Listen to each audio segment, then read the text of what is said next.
Ak sme sa pred pesničkou lúčili s tým, že po pesničke spoznáme absolútneho víťaza záchrany 2009, teraz prichádza ten okamih, dámy a páni. Tu v sále je a prosté ticho. Horúčka, dá sa povedať, sobotnejšej noci pre tých, ktorí súťažili, začína vrcholiť.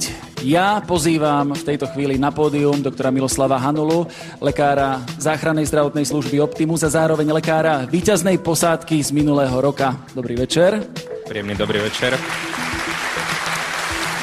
Pán doktor, vy už máte v rukách obálku, vy už určite poznáte aj víťaza záchrany 2009. Buďme k ním milosrdní, prezraďme im, kto vyhral.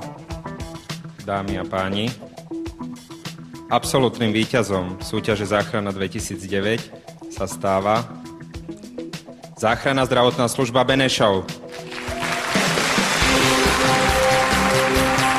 Záchranná zdravotná služba Benešov, dámy a páni.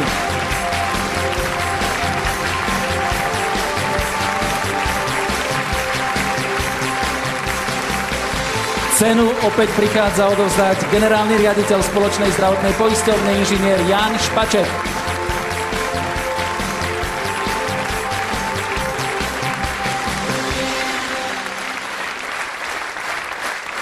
Nech sa páči, toto sú vaše miesta, páni.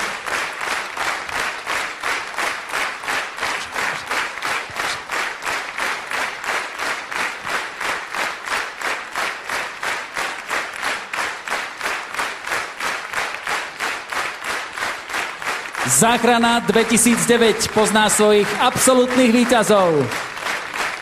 Posádka z Benešova. Ja vám veľmi pekne ďakujem. Nech sa páči.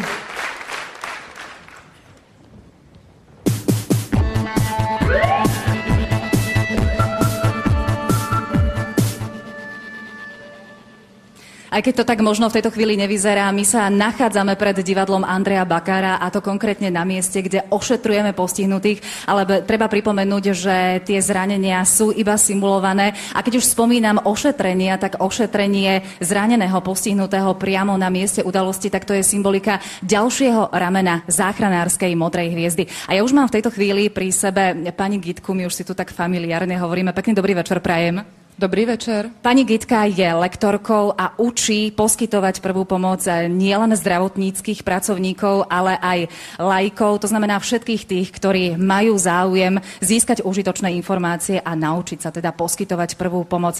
Pre tých, ktorí sa sem pred divadlo Andreja Bagara chystajú a prídu medzi nás, prezraďme, čo všetko ich tu čaká, čo ste pre nich pripravili.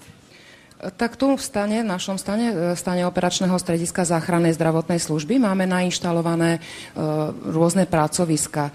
Ako prvé pri jednom vstupe máme pracovisko, kde sa dá natrénovať diagnostika základných životných funkcií a samozrejme potom následne resuscitácia.